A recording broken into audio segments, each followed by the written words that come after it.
Thank you for finding us again. No stoplights. Want to thank our sponsors, Pepsi of Florence, Carolina Bank, Micky Finn's, Marlboro MPD Electric Co-op, Francis Marion University, McLeod Health, McCall Farms, Victor's PLC Commercial.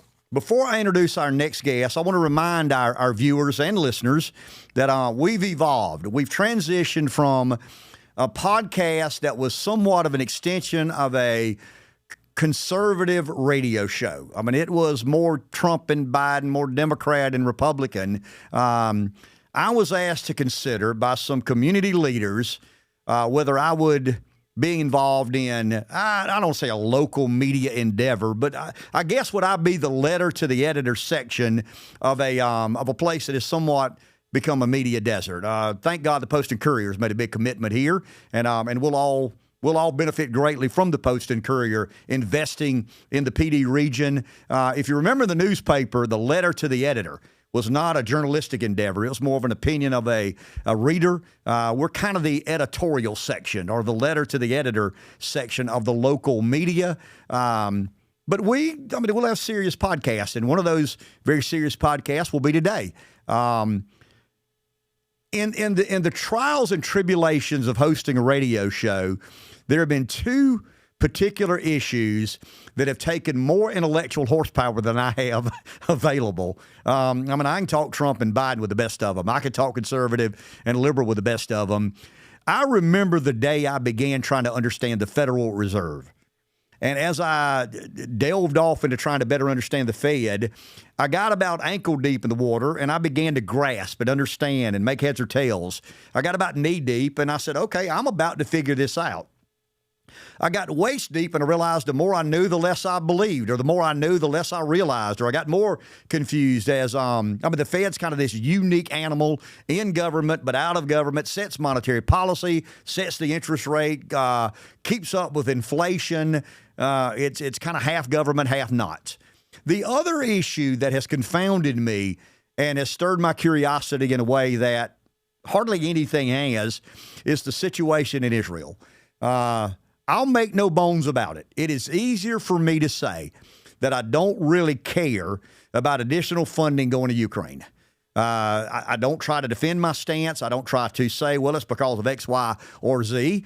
I bought into this anti-intervention streak in the Republican Party, and I'm candid about it. I think the days of neoconservatism are not gone, but I wonder how effective the neoconservative era in American politics. So the Republicans were by and large the hawks when it came to what to do in what part of the world, what American resource, whether human or financial or military equipment were to be invested in certain parts of the world. So I'm somewhat of a convert. I guess Tucker Carlson would be the most infamous convert from a neocon to a kind of a non-interventionist America First Republican. And it's kind of easy for me to take a pass on Ukraine.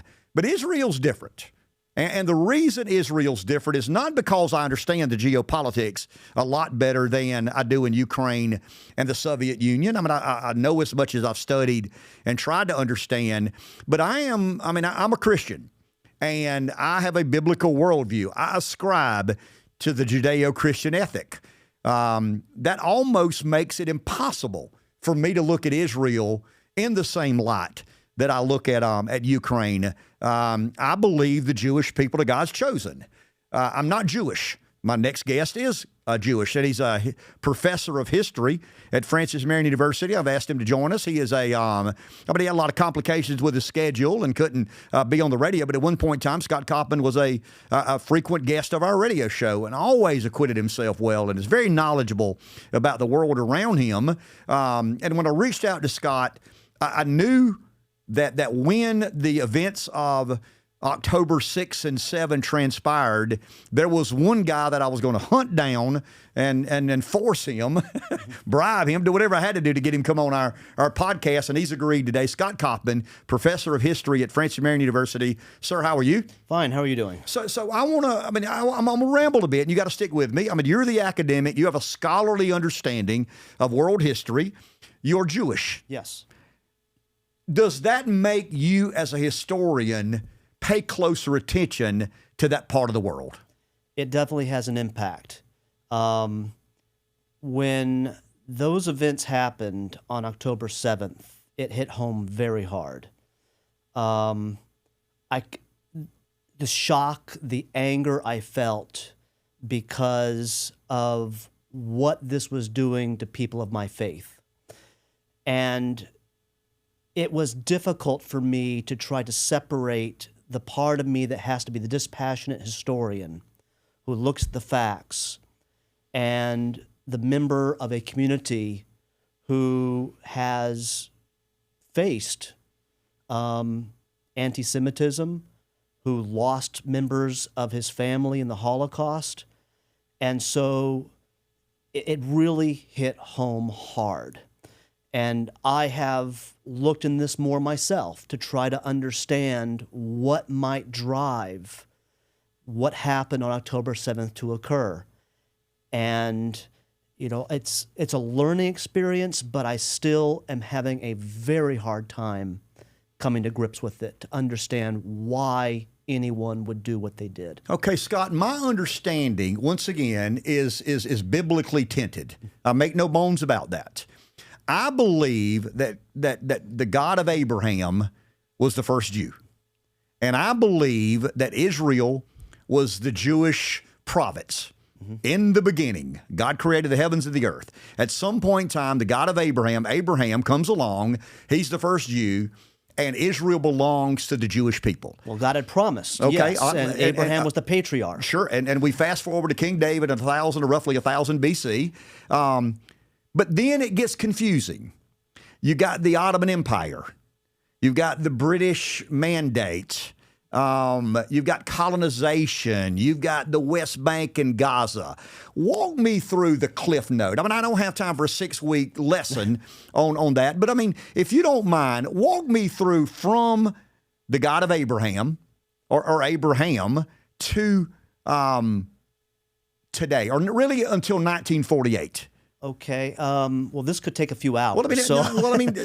I'll try to give you as brief an understanding as possible. Yes, and don't be but so brief, because this is important. In Genesis, I mean, God said to Abraham, "This is your land," and it's land that the Jews fought to win control of, or to win that land that belonged to them, and that's one of the claims that Jews today have to that part of the world, is because of that biblical granting of that land, of Palestine, to the Jews. But you also had Palestinians there who said, time out, this land belongs to us. We've been here for a very long time as well, and you can't say this belongs to you. You fast forward, and I'm going to go very fast forward here to the Ottoman Empire, which you mentioned. Which would have been when? This would have been, the Ottoman Empire goes back to the 17th, 18th, 19th centuries, 20th century. But it had over time, it had gotten smaller and smaller. Bits and pieces of it had fallen off, had rebelled against it, and so it was not nearly as large as it had been in years past. But by World War I, when the Ottoman Empire joined the enemies of the Triple Entente, which included the United States, the Ottoman Empire did include what is modern-day Turkey, as well as a number of other areas, including Palestine. As punishment for its role in World War I, the Allies decided that parts of the Ottoman Empire would be taken from it and given to other nations as mandates to be controlled by them. The British got control of Palestine. And one British official, a British Foreign Secretary by the name of Arthur Balfour, had said in 1917 to the Jews that we are going to create a Jewish state for you in Palestine. The problem was that the Arabs living in Palestine, the Palestinians, didn't agree with that idea. They said, no, this is not going to happen. And the end result was that you had growing animosity between the Jews and the Palestinians.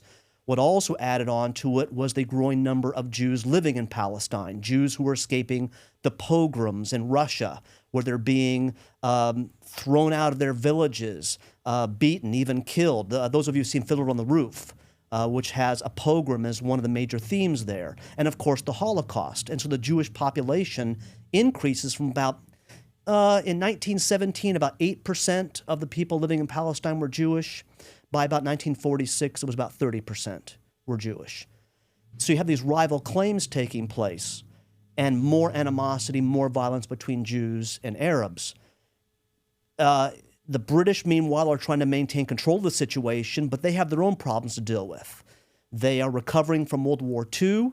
They don't have the money to deal with Palestine, to deal with what's happened in all of their colonies, to rebuild at home, and finally just said, look, we're done.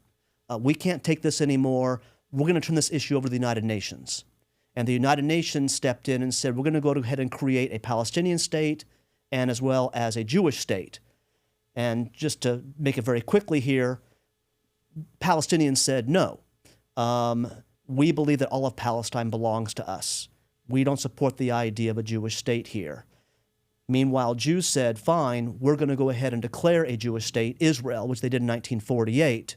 That led to the first of several wars between Israel and its Arab neighbors, wars that displaced many Palestinians who now find themselves living in the West Bank and the Gaza Strip.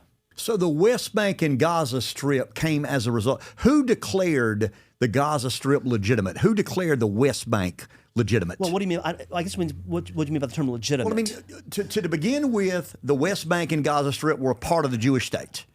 Palestine. Palestine, Yes. okay. And then in 1948, the United Nations declares Israel the Jewish state, the Jewish homeland. President Truman, if I'm not mistaken, was the first official to recognize Israel. Yes. Israel in 1948. So when the United Nations declared Israel and Truman recognizes Israel, where are the Palestinians living then? Well, the Palestinians are living in what is today Palestine, would include Israel. But these wars between Israel and its Arab neighbors displaced many of them. So some of them ended up in the Gaza Strip, which for a time after 1948... Who said it's okay to be in the Gaza Strip? Well, keep in mind, after the 1948 war, the Gaza Strip was controlled by Egypt. Okay. So you have Palestinians who were going there. The West Bank, including East Jerusalem, was controlled by Jordan. So you had Palestinians who were going there. And Israel's okay with that, Scott? Well, I mean, the idea is you want to provide as much security for yourself as you can. So for the Israelis, yeah, I mean, certainly there were Israelis who wanted to have peace with the Palestinians. But if displacement is is the ultimate result of this, if that's going to lead to your security, then there were those Israelis who said, look, if this is going to guarantee our security, then that's what we're going to have to accept. But you had additional wars in 1967 and 1973. The 67 war is the most important of them because that led to Israeli control over the Gaza Strip, Israeli control over East Jerusalem, as well as the West Bank. And so then the issue for Israel became, how do we deal with these Palestinian populations? And one of the ideas was, well, one of the fears of Jews has been historically, if we allow those large populations of Palestinians into Israel itself, because of the higher birth rate among Palestinians, plus the greater population of Palestinians that will ultimately accrue, that the state of Israel could be gone. And so Israel has restricted the number of Palestinians who are living in Israel itself. You do have a Palestinian-Israeli population, but it's relatively small. Most Palestinians, 5 million of them total, live in the West Bank and the Gaza Strip. So what two-state solution do the majority of Jews support? Well, and that's the tough question. There was a proposal in 1993 called the Oslo Accords, which would have achieved a two-state solution, whereby the Gaza Strip and the West Bank would have been part of this larger Palestinian state. And that was supported by a significant number of Jews, both within Israel and outside of it.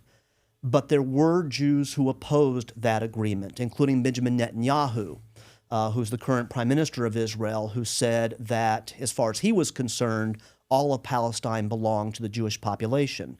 But you also had Palestinians who opposed the agreement, arguing this would make Palestinians subservient to Israel, that, for instance, to get between the Gaza Strip and the West Bank, they would have to have Israeli permission to do that, given the two are separated, and that was not fair to them. Ultimately, what ended up killing the Oslo Accords, aside from that opposition, the biggest thing that in my opinion, that it killed it was when a right-wing Jew ended up killing the Prime Minister of Israel, Yitzhak Rabin, who was one of the parties to the Oslo Accords. And after that, things began to go downhill. What is a right-wing Jew? Well, that's where we can have a big debate. From my point of view, it is someone who is strongly unwilling to compromise with the Palestinians, someone who is determined to have Jews have control of the West Bank and Gaza Strip, someone who sees the Palestinians as enemies. Now, there are going to be individuals, of course, who consider themselves right-wing, who are going to say, I do not agree with that generalization. But I can tell you that I have heard Jews argue those kinds of things, that we cannot live with these Palestinians. These lands, they call it Judea and Samaria. These lands belong to Israel, and we are not going to compromise with these individuals. Is Netanyahu a right-winger? I consider him that, yes. Does Netanyahu desire for Israel? First of all, is Israel a theocracy? No. Does Netanyahu wish Israel a theocracy? I would not say he wishes a theocracy. That would be a state that is run by a religious group. What I do think, though, is that he has certain designs on the Israeli government to move it away from a democracy to one that would give him far more power. His plan, for instance, to weaken the judiciary, which he's been trying to implement, and that caused outrage in Israel, as an example of that. Do the Palestinians support a two-state solution? There are those, yes. I mean, we have to keep in mind that when we talk about the Palestinians, they're not all one group. You have, for instance, well, there's a number of groups. So the two biggest ones are Hamas, who control the Gaza Strip, and Fatah, who are in control of the West Bank.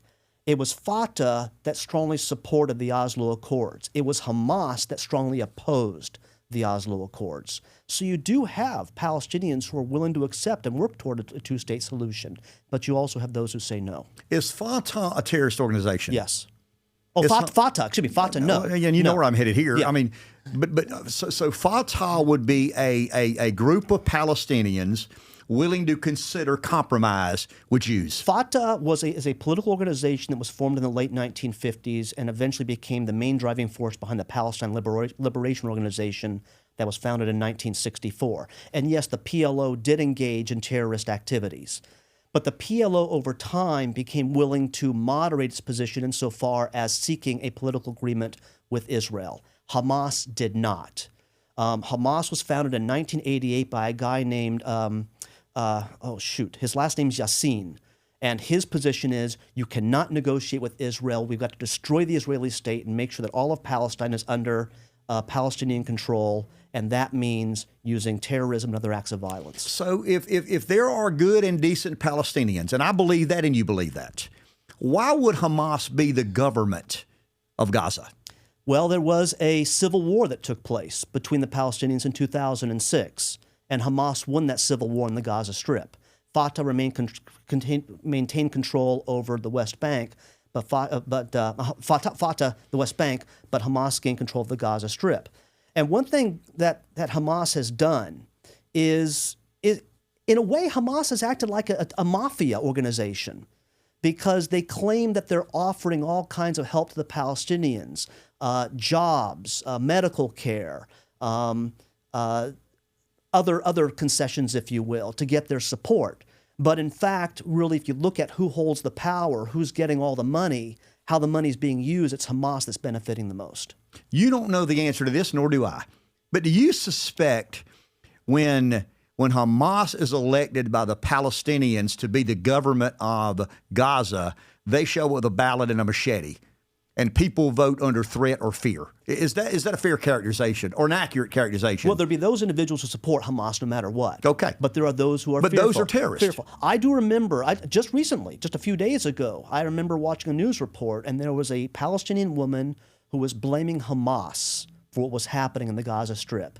And I remember the news reporter saying that she was taking a huge risk by making that argument because Hamas does not stand for that kind of opposition. What is anti-Semitism Hatred born of Jews. of? What's it born of? Oh, what gosh. is it? I mean, I understand what it is. It's a hatred of Jews. I had a debate this afternoon with a Jewish friend of mine, and we talked about racism and hatred. And Scott, I've said this before, and you probably heard me say this. I am a Southern white man. I've been around racism all my life. I've not been around a lot of hatred. I mean, to me, anti-Semitism is not racism. It's hatred. What drives that hatred? What did the Jews do to create the animus and anger and hatred that Hamas and Hezbollah have? Well, the belief that the Jews are stealing from the Arab world, stealing from Palestinians what is rightfully theirs. Colonization. If you want to use that argument, fine, but yeah, that this belongs to them. Outside of that argument, we've seen the belief that Jews are a bunch of greedy individuals who will steal and take from others, that they are linked to communism, that they control everything, they have the power. Look at arguments coming from the Nazis, look at arguments coming out of Russia, from anti-Semites here in this country. It's hard for me to understand what drives that, but it's been out there for generations. It's a hatred so intense that a group of people cross into the country of another and behead children and burn disabled females in their beds. I mean, that's just, it's unfathomable. It's barbaric. It's heartbreaking. But I want to go from here. There are people around the world now advising the Jews to slow down a bit, a ceasefire, allow some humanitarian corridor for people to get out of there.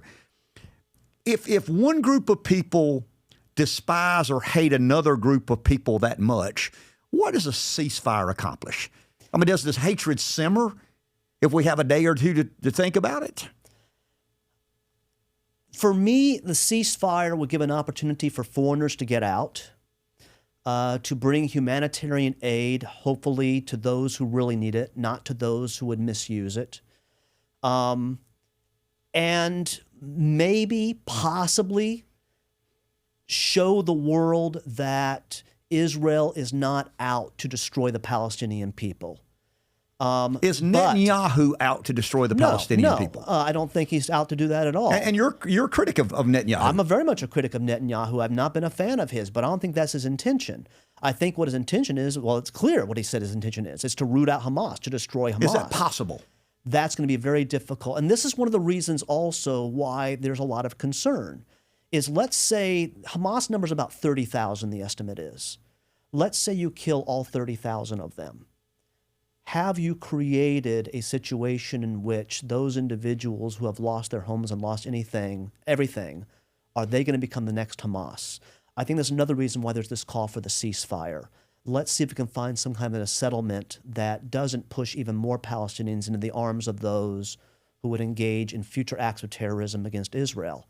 But ultimately, it's going to be Israel that makes these decisions. How complicit is Iran? Very. In what way? Numerous ways. But Iran has long been a supporter of Hezbollah and Hamas. Why? There are a number of reasons. Number one, there are religious reasons. Iran is a Shiite nation. These are Shiite movements. We have to keep in mind that the Muslim world are not all... The Muslims are divided into various sects. The two largest are those who believe in Sunni Islam, which is the largest group. About 80 to 90% of Muslims are believers in Sunni Islam. And then Shia, which is between 10 and 20%. Iran is a Shia nation, and it supports the Shia movements. What Iran is also, another reason why Iran is behind this is Iran does want to see the destruction of Israel. They've said that many times, and they're willing to support these groups as part of that effort. But one of the things that's driving Iran is afraid of being isolated. we have to keep in mind Iran has been developing a nuclear program. The fear is that this program could be used to develop nuclear weapons. That is frightening many nations in the region, and many of these nations are Sunni countries, nations that before Iran was developing this program had signed treaties with Israel for peace treaties like Egypt and Jordan. But that movement of signing peace agreements with Israel had sped up in recent years. Bahrain, Oman, I'm trying to think of the other countries. There's a couple, United Arab Emirates had all signed normalization agreements with Israel. And Saudi Arabia, which is probably the lead Sunni nation in the world, was on the verge of doing that as well. So I have no doubt that the Iranians encouraged Hamas to launch this attack in the hopes of scuttling any effort by Israel and Saudi Arabia to reach an agreement that would normalize relations between the two of them. Is the Shia Muslim world compatible with Western culture and society? I mean, what is Sharia law? Explain Sharia law to our viewers and listeners. And that's a tough one for me to explain. It's a theocratic way of looking at the world. You and I would be infidels. The interpretation of the Quran that the Shias have, it's a pretty radical interpretation, but you and I would be infidels. Well, I think it depends who you're talking about. We have to be very cautious here to say that all believers in Shia would see us as infidels. Fair enough. Just like it would be wrong to say all believers in Sunni. But would you agree the majority of terrorists come from the Shia sect of the faith? I would say yes, that is the case, but don't forget we did have the individuals who launched 9/11 who had ties to Saudi Arabia, who were Sunni. So there are those individuals who come from the other major sect of Islam. But certainly there are many who believe in the Shia faith who are prepared to use terrorism against the United States, Israel, and those who support them.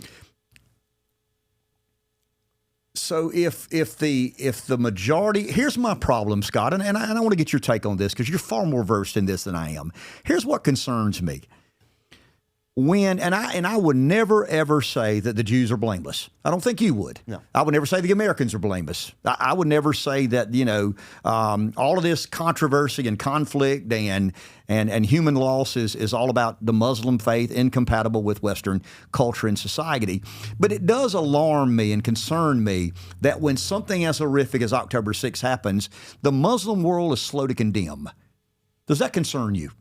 I'm not making an accusation that Muslims endorse terrorism, but it seems to be very quiet when Jews are killed or Americans are killed. Does that concern you? It does, but it's interesting as well. We don't see a lot of these countries coming out and saying, go Hamas. Saudi Arabia certainly has not. Turkey, which has tried to maintain ties with the Palestinians, yes, they're very upset with the Israelis, but Turkey and Israel have had a love-hate relationship for a very long time. And some of these other Arab nations have been very quiet as well about supporting Hamas. So I think what's going on here is these Arab nations, yes, they are not happy with what Israel's doing. They realize that if they were to condemn Hamas, that it could turn members of the Arab world against them. But the fact that they have not gone rah, rah, go Hamas is also an indication that they clearly see that the Iranian hand here, and they don't want to do anything that's going to support an organization that they see as a real threat to their interests. How important is the relationship Israel has with the United States? Highly important. What is the most important part of that relationship? They're our number one ally in the Middle East, which is a vitally important, vitally strategic part of the world. Has been, still is. Maybe not as much as it used to be, given how the U.S. has become more self-sufficient when it comes to petroleum, but still a very, very important part of the world. How offended is the Arab nations, or are the Arab nations, at our providing high-grade military armaments to Israel? Well, I think it would depend which Arab nations we're talking about. Certainly the Iranians are not fans of it, but it's very interesting when you see that Saudi Arabia and Israel, behind the scenes, long before this attack occurred, behind the scenes were looking at working together and against Iran, sharing information, and even talking about normalizing relations. Other than Iran, What are the other anti-Jewish, anti-Semitic Arab nations? And I'm not accusing every Muslim, nor am I accusing every Arab, and you're not. But it seems to me Qatar, it seems to me Syria, and it seems to me Iran. Am I close? Syria has had, well, obviously Syria has had a very tough relationship with Israel because Israel occupies the Golan Heights, which it's occupied since 1967, and which Syria claims. Qatar's a trickier situation. The Qatari government does have a large minority of Shia population, but the Qataris also have a relationship with the United States, and they have been trying to achieve the release of the hostages that are being held by Hamas. So I think the Qataris are trying to play both sides of the coin. They're trying to, on the one hand, not lose the relationship they have with the Shia world, not lose the relationship they have with Hamas, but at the same time, not lose the relationship they have with the United States. And so I see them kind of trying to play the role of middlemen, if anything else. That's not to say that there aren't Qataris who are supportive of Israel. There probably are. But the Qataris, I think, are trying to play up the middleman here. I mean, you don't have an answer to this, and I certainly don't. What is the answer to terrorism? What is the answer to Islamic jihadists? I can't think of one. I mean, terrorism goes probably as far back as humans have been on this planet. And you're always going to have those individuals who, for one reason or another, are going to hate others and are prepared to use acts of terror against them. And I don't know how you stop that. Because no matter how much information you have out there, how much you try to provide individuals with an understanding that there's more than one side of things, and I try to accept others, there are always going to be those individuals who say, nope, can't do it. We're real bad as Americans, arrogant Americans. We've got Catholics, and we've got Baptists and Methodists, and we got Pentecostals, and anyway. How many different religions are there within the Jewish faith? And what diversity is there of that religion in Israel? When you say religions, you mean sects? Different strains, different denominations. What you and I would call a denomination in America. When I say the Jews, the Chinese, the Russians, that's so disrespectful to the Jews and the Chinese and the Russians. I don't mean it to be disrespectful, but it is at face. So what sorts of quote-unquote denominations are there within the Jewish faith in Israel? And even I can't name all of them. I mean, you've got Reform Judaism, Conservative Judaism. What is that? What is Reform Judaism? Well, and again, I guess it depends. Reform Jews tend to be much more liberal when it comes to ideas like being kosher, following the Talmud, which is the rules that the Jewish faith, that, for instance, you don't mix dairy and meat, you don't work on the Sabbath, things like that. Conservatives might be a little bit more religious, tied into those beliefs. Orthodox, certainly more so. Hasidics, even more than that. You've got modernist Jews, who I'm still trying to figure out exactly what they stand for. There's so many different denominations, if you will, within the Jewish faith. And how they look at one another is interesting. I mean, an Orthodox Jew would look at me and say, you're not Jewish. You work on the Sabbath, and you don't keep kosher, and you have only one oven rather than having two, so you don't mix the meats and the dairies together, and you eat pork, and oh my gosh, how can you do that? Is there an answer? I mean, is a two-state solution that you say, and I've read a lot about this, it seemed to me, and I think you're onto something, it seemed to me that Saudi Arabia and Israel were making some gains. I mean, they were making some progress. I got to believe the people of Saudi Arabia are tired of violence. I know the people of Israel are tired of violence, but Iran is still a primary player, and Iran, activates Hamas, or they're kind of a proxy of the Iranian. Is that a fair statement? They're a proxy of the Iranian government. Iran is their main supporter. But Scott, here's the thing. I'll use football as an example. There are very passionate Gamecock fans who will pay whatever it takes to sit on the 50. Mm-hmm. There are those who will pay a little bit and sit in the upper deck and be quite okay with it. But nobody wants to blow the stadium up. Nobody wants to burn the building down.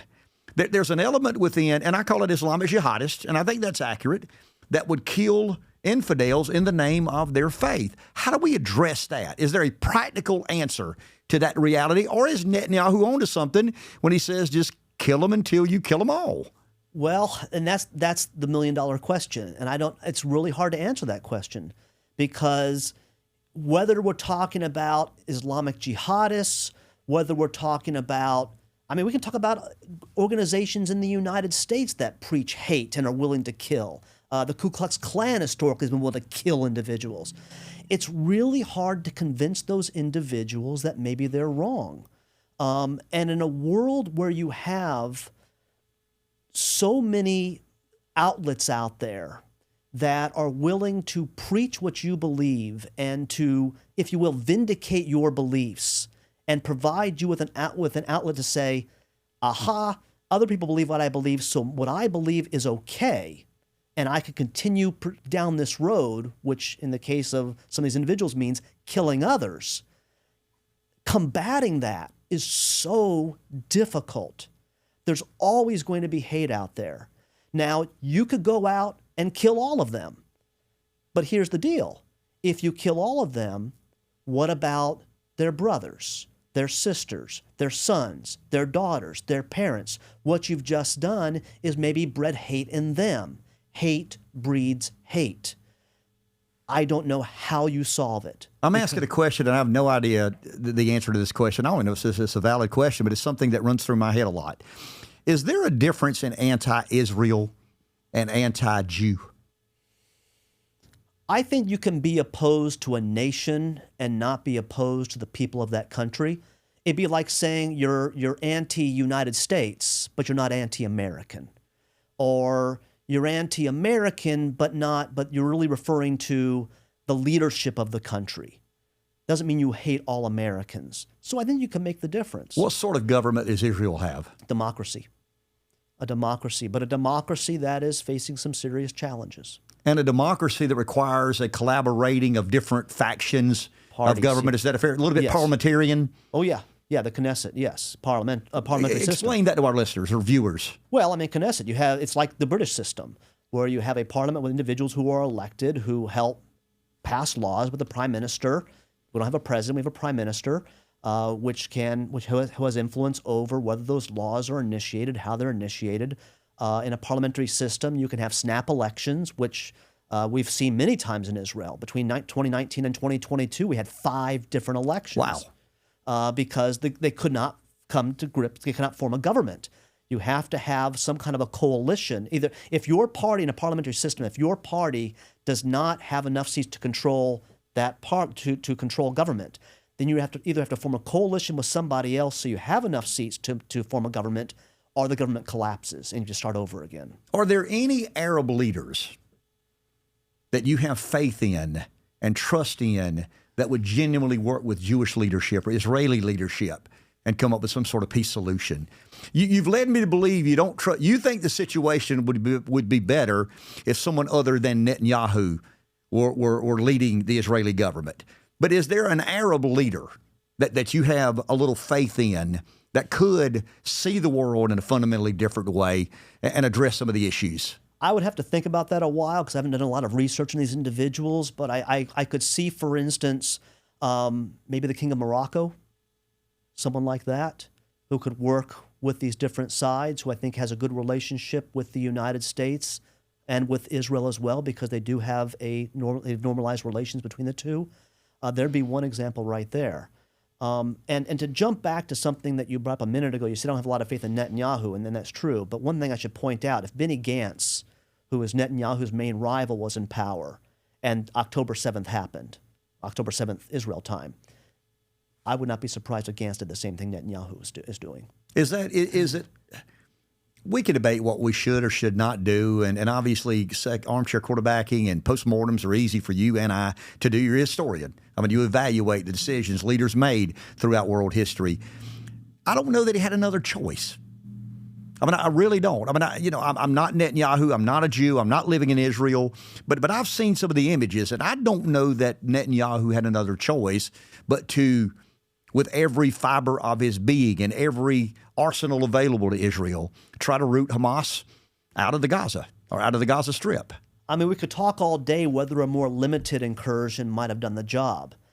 But the anger, the animus was so strong in Israel. The fact that Benny Gantz and Netanyahu, who are two rivals who do not like one another, were willing to come together in a unity government, even if just temporary, a unity government to deal with this threat, I think demonstrates how strong the anger was, how much the desire was to root out Hamas once and for all. I do believe, and I know there are those Israelis who are very dismayed by the civilian deaths that are taking place, who wish that wasn't happening. And I wish it wasn't happening.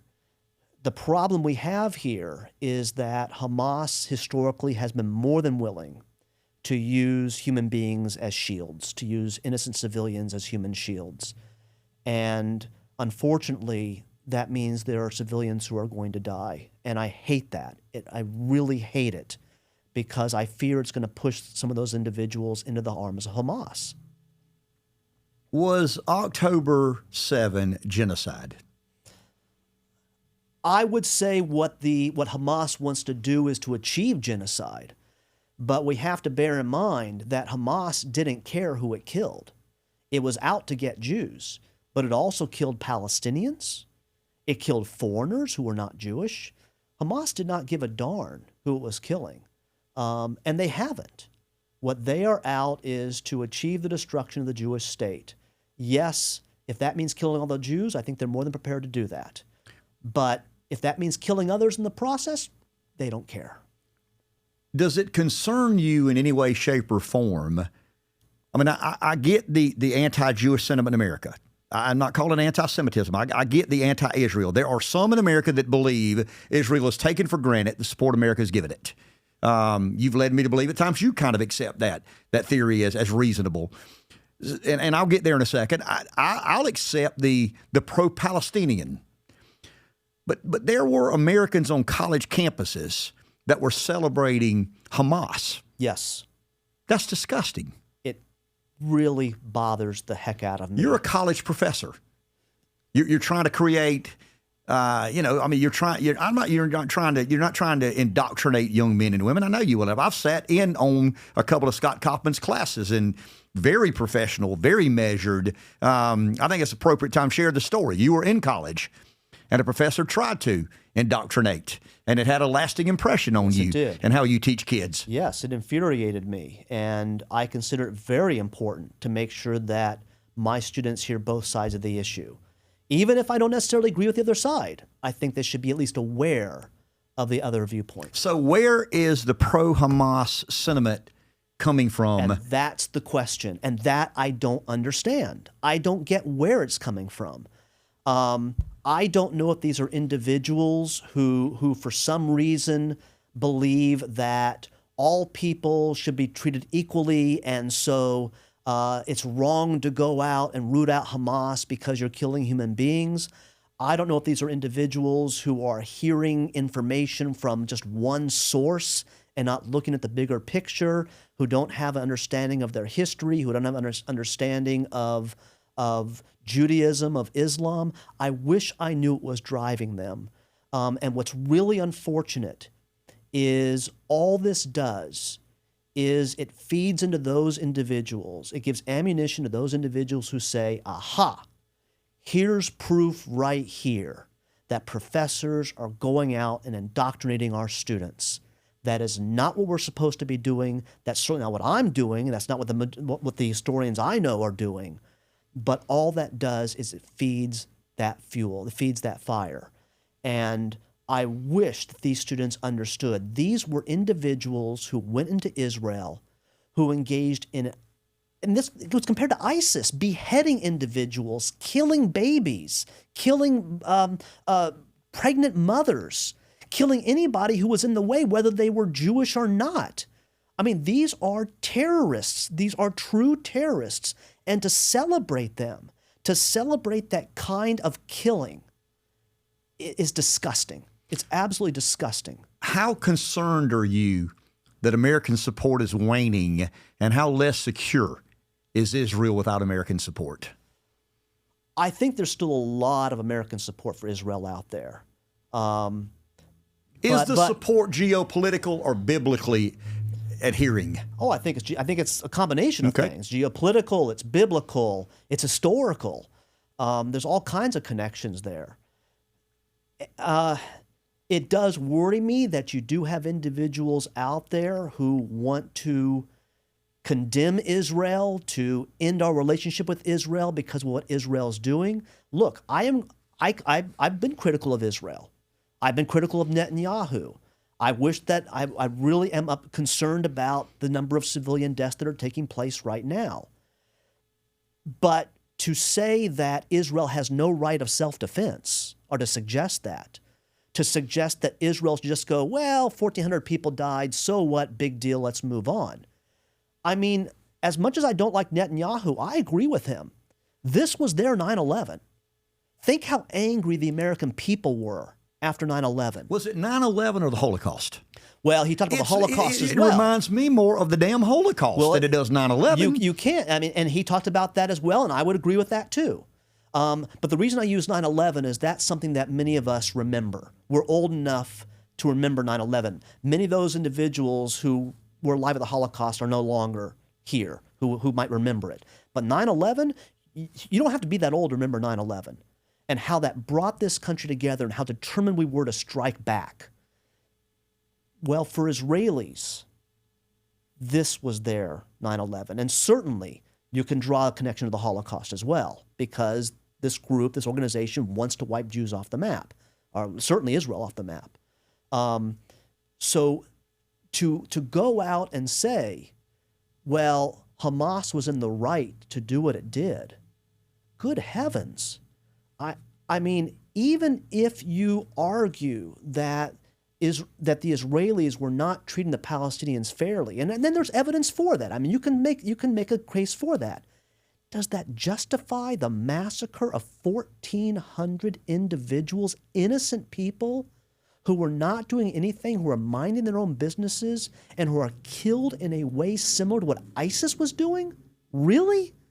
That I have a lot of trouble with. Does the non-interventionist streak in the Republican Party today concern you as a Jew? It does, although I think that that when it comes to Israel, there still remains a lot of support You for sense Israel. that exclusivity. I mean, you sense that, okay, there's one party in America today that's kind of falling out of graces, or neoconservatism is falling out of good graces with the Republicans. There's no doubt about that. You know that. I mean, you read, you study, you learn, you understand. But I do believe that you're right.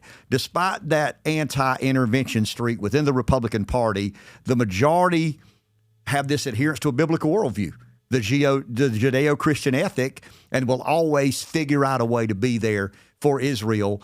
And I want to ask you this again. You don't work at the Pentagon, I don't. How less secure is Israel if America takes a pass in supplementing or subsidizing some of its national defense? Far less secure. Now, I don't want to say that Israel would not be insecure. Israel has, we have very strong reason to believe that Israel has about 150 nuclear weapons. We know they have a nuclear program. They probably have about 150 nuclear weapons. They have the Iron Dome, but they rely upon us to provide them a lot of that assistance. They rely upon us to provide a lot of the monetary assistance to purchase the weapons and to build the weapons they need. So without us, that would be a major blow for Israel. And I can tell you, as someone who studied the negotiations between the United States and Israel, especially in the 1970s, when there was talk of cutting aid to Israel, which there was more than once, that talk did not last very long, because we realized if we cut that aid to Israel, Israel is in serious, serious trouble. Does it concern you, and we're getting political here for a second, but you mentioned earlier about the American energy independence and the evolution of less carbon-based power for the economy. A lot of us believe, and then once again, my adherence to a biblical worldview remains a big part of my support of Israel. But in prior generations, it was about the Strait of Hormuz and the free flow of oil, and making sure we have carbon-based energy to power our economy. Does it concern you, or should we be worried that as oil becomes less important, Israel's security declines? No, because we still have those historical connections and the fact that Israel is located in a very important part of the world, on the coast of the Mediterranean, in a part of the world where we want to have a lot of influence. And given that we are entering, as far as I'm concerned, a second Cold War with the Russians, where we don't want to see the Russians spread their influence into that part of the world, where we want to maintain that influence, that gives us all the more reason to maintain those ties with Israel, and certainly to try as best we can to increase those ties with other countries in the Middle East. Let's go there 1 second. You mentioned Iran a second ago. Does the relationship Iran has with China cause you concern? Yes. China is becoming a major contender on the world stage with the United States. The Chinese historically have tried to spread their influence. Since at least the 1950s, they tried to spread their influence in the third world. There was a time, of course, where we had a very good relationship with the Chinese, but that relationship has been deteriorating, and the Chinese have been trying to spread their influence. And the fact that they're willing to help the Iranians does very much concern me, just as the Russians are willing to help the Iranians. That concerns me because that gives Iran two major sponsors that it can use to continue doing what it's doing. You mentioned the Cold War. There are some out there that believe the only way to address the issue of Islamic jihadists and terrorism with Hamas and Hezbollah is to cut the head off the snake, that's the head being Iran. Is there any scenario you imagine where America, Israel, NATO, the NATO nations, attack Iran? Isn't that the escalation that concerns everybody in the world? That is, and I think there would have to be very clear evidence of direct Iranian involvement in any kind of attack that the United States sees as a direct threat to itself or its interests. Here's the rub, and this is from someone who's done a lot of research into this. If we were to attack Iran, we're talking about a country that's large in size, that has a bigger population than Iraq had, and that has a nuclear program that is largely underground and spread out around the country. One estimate is that if we were to use our bunker-busting bombs and hit Iran's nuclear capabilities, their nuclear program, and damage or destroy it, that Iran could be up and running again within 5 years. So that would mean having to go in again and again and again, or it would require us to actually occupy Iran. Are we prepared to do that? That is a big ask. Last question. How prophetic are the things happening today? The Bible's full of prophecy. I mean, you're a Jew. You're an Old Testament guy. I believe in the sequel. I'm the Christian that believes that Jesus was a savior. We have a mutual and respectful disagreement there. But there's no doubt that the Judeo-Christian ethic has changed the world. I mean, there's no question about that. Human dignity. I mean, the era of enlightenment and the impact it had on the Western world. The government kind of leading that charge there. But I mean, is there a bit of you as a Jew and someone who has studied this part of the world and the adherence to biblical worldview, is there any bit of this that reeks into the prophecy? I mean, if we're talking about concerns about Armageddon, there is a little bit there. Don't we have to put that on the table? Well, I think that I'm hoping that enough of us maintain enough cool heads that we don't get there. But there certainly is the concern that this could turn into a much wider war. A war that could, I hope not, but a war that could pit, if you will, the Judeo-Christian world against the Arab world. My hope is, number one, that doesn't happen. But that number two, if things begin to start heading down that direction, that there'll be enough cool heads on all sides to say, pause. That even some of those Muslim nations that maybe say this is an attack upon Islam will say, hold on a second. Are we going to war by going to war with the United States and Israel, are we helping Islam or are we helping Iran and its and the groups it sponsors? I really hope that we don't head down that direction. I'm going to maintain my optimistic point of view that doesn't happen. but I am concerned. I mean, as you know, as many of the people who are watching this, listening to this know, we just had an attack against Israel from Houthi rebels in Yemen who are sponsored by Iran.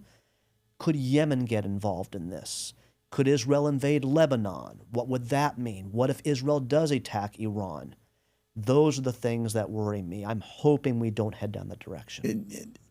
Don't you perceive China to be a big part of this?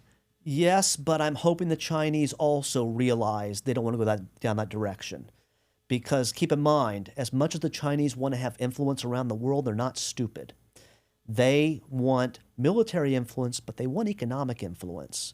And the last thing they need to do is shake things up on the world economic stage that could cause them all kinds of troubles. They're already having economic troubles. They don't need more. I said last question. I lied. I'm going to ask you one more question. There are some in my camp that believe America's in decline. $33 trillion in debt, a very divided government, a lot of animus, one group of people has toward another group of people. How much more dangerous is the world, Israel included, if America is in decline? I think it's a much more dangerous world. Look, the United States cannot be the world's policeman. We just don't have the ability to do it. Has it tried to be that for too long and too many times? I think so. Okay.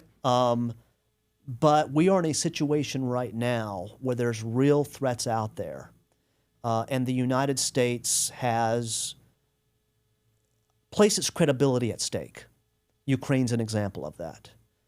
So we have commitments out there that I think we need to make and need to maintain. I know there are people who disagree with me on that. What concerns me is if the United States does go in decline, if we begin saying that we're going to have to revert to isolationism, and we can't help these other countries and help these other peoples, what does that mean for the future of America and its interests? What does that mean for the future of Israel? What does that mean for the future of the Philippines, of Vietnam? I know those aren't exact. I know Vietnam. We're not talking about a democratic nation, but we are talking about a nation that has been moving in a more capitalist direction that we see as a potential ally. What does that mean for our allies in Europe? I mean, what is going to ultimately happen there if the United States begins to say, we're not worried about you guys? That opens up a lot of doors for potential enemies. Dwight Eisenhower once warned of the United States becoming a garrison state. Explain that. What he argued was that if the United States were to sit back and allow at that time communism to spread around the world so that the United States found itself isolated, we would be placed in a position where we would have to start rationing what we have. Ration oil, ration food, ration other resources. Well, that rationing would require us to impose really a dictatorial system upon this country. Goodbye democracy, hello dictatorship. We need to maintain those ties with other nations. Nations that provide us resources, nations that provide us markets, nations that are geopolitical, geostrategic allies. And if we begin to pull back from that, and nations that are a threat to the United States begin to gain more and more influence around the world, what does that mean for the United States? What does that mean for its economy? What does it mean for its people? What does it mean for its democracy? Would we have to move toward a garrison state? I think Eisenhower was onto something. Well said. Thank you. Thank you. Dr. Scott Kaufman, history professor at Francis Marion University. And I had tricked myself into believing that I was somewhat familiar with what's going on in that part of the world. I knew he would show me that I know so very little about what's happening there in the historical context. Thanks a lot for watching and listening.